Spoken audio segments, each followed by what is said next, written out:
যে কর্মসূচি আমাদের বাংলার মাননীয় মুখ্যমন্ত্রী মমতা বন্দ্যোপাধ্যায়ের জন্মদিনকে কেন্দ্র করে এখানে উপস্থিত ব্লক তৃণমূল কংগ্রেসের সভাপতি সত্যদা রয়েছেন, মহিলা তৃণমূল কংগ্রেসের ব্লকের সভাপতি থেকে শুরু করে আপনারা প্রত্যেকে এবং আমার কণ্ঠস্বর যতদূর বিস্তৃত সকলকে আমি জাতীয়তাবাদী সংগ্রামে অভিনন্দন জানাচ্ছি, নতুন বছরের শুভেচ্ছা জানাচ্ছি। দেখুন, আজকে এমন একটা মানুষের জন্মদিন আমরা পালন করছি যার জীবন দর্শন, যার রাজনৈতিক সংগ্রামের ইতিহাস এবং তার সাথে তার ব্যক্তিগত জীবনের যে সংগ্রাম তা প্রতি মুহূর্তে আমাদের অনুপ্রেরণা যোগায়। এবং একই সাথে শুধুমাত্র রাজনীতি বলে নয়, নিজেদের ব্যক্তি জীবনেও যখন কখনো আমরা কোথাও হীনবন্যতায় ভুগি, কখনো ভেঙে পড়ি, সেই সময় যদি এই মহিলার জীবন দর্শন, তার লড়াই সংগ্রামকে মনে করা যায়, তার লড়াই সংগ্রামকে স্মরণ করা যায়, আমার মনে হয় আমরা পুনরায় অনুপ্রাণিত হই, নতুন উদ্যমে কাজ করার ঊর্জা আমাদের শরীরের মধ্যে আমাদের শিহরণ যোগায়। মমতা বন্দ্যোপাধ্যায় সেই মানুষ যিনি ছোটবেলা থেকে হরিণঘাটায় 5 টাকা রোজ উপার্জনের দুধের সেলসম্যান হিসাবে চাকরি করতেন। সিপিএম এর এলিট বাবুরা বলতো কালীঘাটের আদিগঙ্গার ধারের ছোট লোক বস্তির মেয়ে। সেই কালীঘাটের আদিগঙ্গার ধারের ছোট লোক বস্তির মেয়ে মমতা বন্দ্যোপাধ্যায় বাংলার সর্বস্তরের মানুষের আশীর্বাদ নিয়ে সেই এলিট বাবুদের, সেই সিপিআইএম কে আজকে বাংলা থেকে নিশ্চিহ্ন করে পরস্পর তৃতীয়বার আপনাদের আশীর্বাদে বাংলার মসনদে আসীন। এবং যোগমায়া দেবী কলেজে ছাত্র পরিষদ করা সেই মমতা বন্দ্যোপাধ্যায় পরবর্তীতে 1984 সালে যাদবপুর লোকসভা কেন্দ্র থেকে সোমনাথ চট্টোপাধ্যায়ের মতো রাজনৈতিক ব্যক্তিত্বকে প্রথম নির্বাচনে, লোকসভা নির্বাচনে পরাজিত করে ভরা সিপিএম জমানায় লোকসভার সাংসদ, তারপর পরপর 7 বার লোকসভার সাংসদ, তার মধ্যে 4 বারের কেন্দ্রীয় মন্ত্রী এবং 3 বারের মুখ্যমন্ত্রী। যে অসম সংগ্রাম তিনি কংগ্রেসে থাকাকালীন করেছেন সেই বিষয়ে নতুন করে আলোকপাত করার কিছু নেই, আপনারা প্রত্যেকে জানেন, আপনারা আমার থেকে বয়োজ্যেষ্ঠ। এবং তারপর 1998 সালে তৃণমূল কংগ্রেসের প্রতিষ্ঠা 1 জানুয়ারি।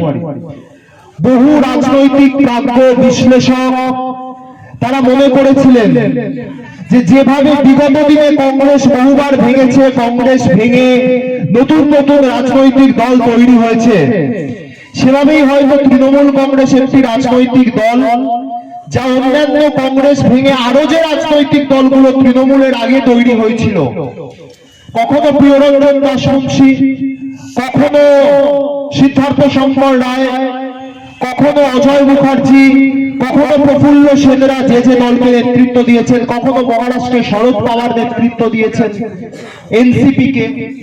এই প্রতিটা রাজনৈতিক দলই মূল কংগ্রেস ভেঙে তৈরি হওয়া।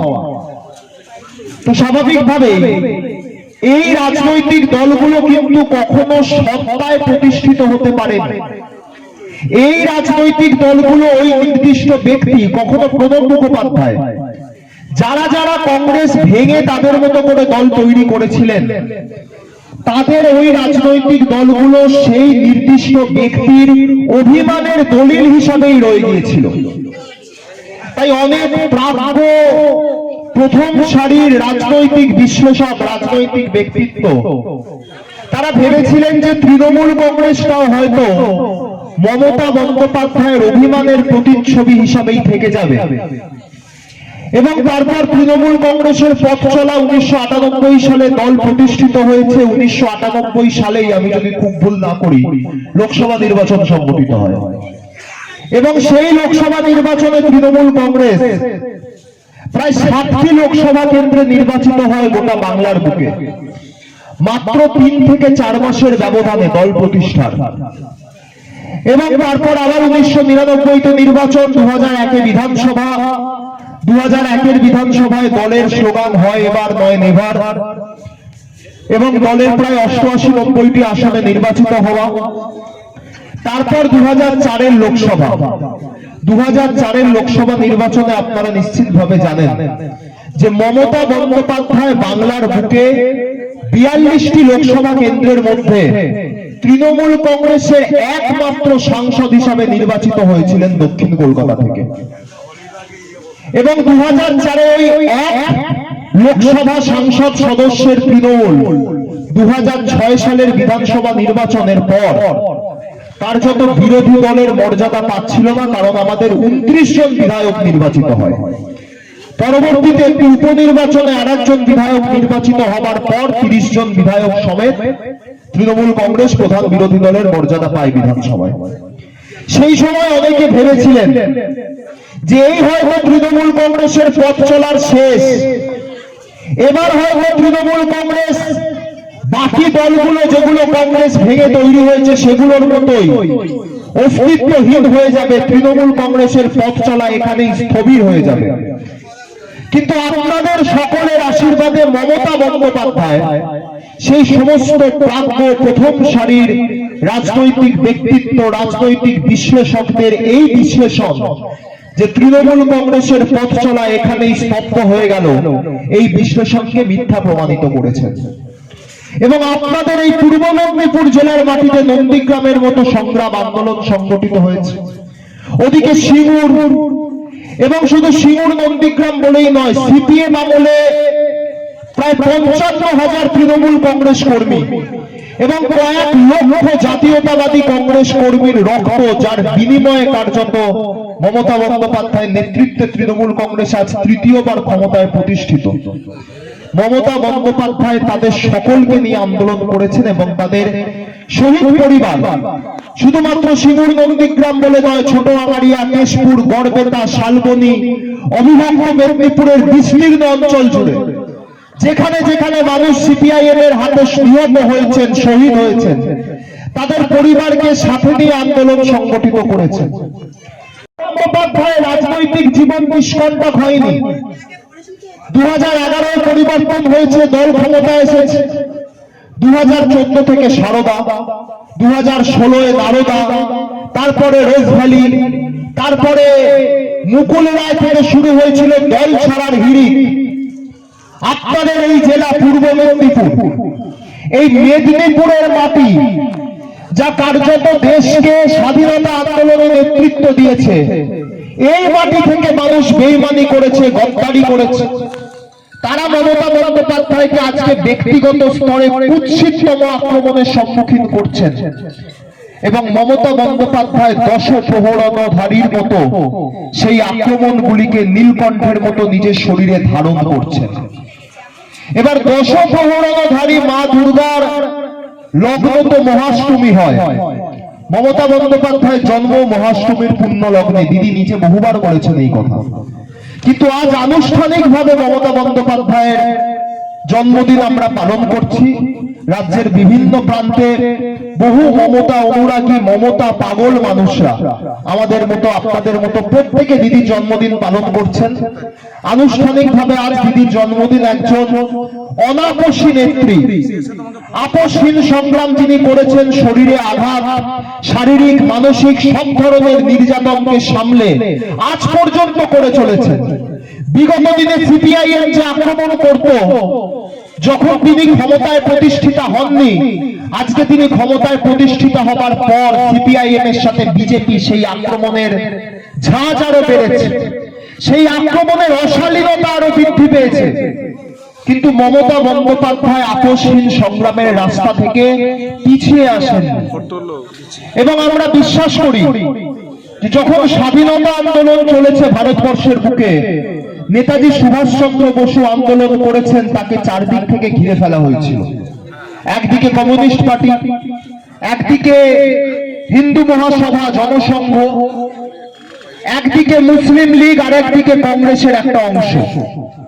আর আজকে নেতাজি সুভাষচন্দ্র বসুর সেই আন্দোলনের প্রায় 100 বছরের কাছাকাছি কেটে গিয়েছে। আজকে মমতা বন্দ্যোপাধ্যায় এই বাংলার মাটি থেকে নেতাজি গান্ধীজি যে আদর্শে অনুপ্রাণিত হয়ে আন্দোলন করছেন, একটা নতুন সংবিধান সম্মত সার্বভৌম ধর্ম নিরপেক্ষ ভারতবর্ষ গঠনের স্বার্থে আন্দোলন করছেন, তাকেও চারদিক থেকে ঘিরে ফেলা হয়েছে।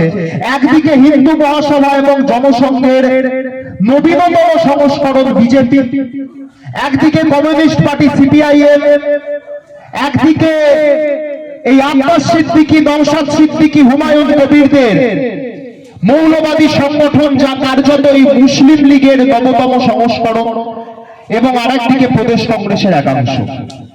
আমরা বিশ্বাস করি যে এই আন্দোলনে মমতা বন্দ্যোপাধ্যায় উত্তীর্ণ হবেন। 2026-এ আপনাদের প্রত্যেকের আশীর্বাদে বিগত ভারতবর্ষ বাংলার বিধানসভা নির্বাচনের যে ইতিহাস, সেই ইতিহাসকে ম্লান করে নতুন দৃষ্টান্ত তৈরি করবেন। 2006 সালে বুদ্ধদেব ভট্টাচার্যের নেতৃত্বে সিপিআইএম বামফ্রন্টের 235টি আসনের নজির ম্লান করে প্রায় 250টি আসনের দৃষ্টান্ত তৈরি করবেন বাংলার বুকে মমতা বন্দ্যোপাধ্যায়। এবং তারপর 2029-এ নরেন্দ্র মোদীর নেতৃত্বাধীন এনডিএ সরকারকে ভারতবর্ষ থেকে সরিয়ে এক নতুন সার্বভৌম সংবিধান সম্মত ভারত রাষ্ট্র তিনি গঠন করবেন। এবং 100 বছর বাদে বাংলা তথা ভারতবর্ষের রাজনৈতিক ইতিহাস যখন লেখা হবে, সেই ইতিহাসে মমতা বন্দ্যোপাধ্যায়ের স্থান সিরাজউদ্দৌলার পাশে থাকবে। পূর্ব মেদিনীপুরের কোন গদ্দারের মতো মির্জাফরের পাশে মমতা বন্দ্যোপাধ্যায়ের স্থান হবে না, এই বিশ্বাস আমরা রাখি। সকলে খুব ভালো থাকুন। আজকের এই শুভ দিনে নেত্রীর শতায়ু দীর্ঘায়ু কামনা করি। আমাদের প্রত্যেকের আয়ু মমতা বন্দ্যোপাধ্যায়কে দিন ঈশ্বর, এই প্রার্থনা সর্বশক্তিমানের কাছে থাকবে। তিনি আজীবন সর্বক্ষণ থাকুন, তার নেতৃত্বে বাংলা তথা ভারতবর্ষ আগামী দিনে আরো সমৃদ্ধ হোক। সবাই খুব ভালো থাকুন, সুস্থ থাকুন, সুন্দর থাকুন। জয় হিন্দ, বন্দে মাতরম। সর্বভারতীয় তৃণমূল কংগ্রেস জিন্দাবাদ, মমতা বন্দ্যোপাধ্যায় জিন্দাবাদ, তৃণমূল কংগ্রেস আইটি সেল জিন্দাবাদ, মামাটি মানুষ জিন্দাবাদ, মেদিনীপুরের সংগ্রামী মাটি জিন্দাবাদ। জয় বাংলা। ধন্যবাদ।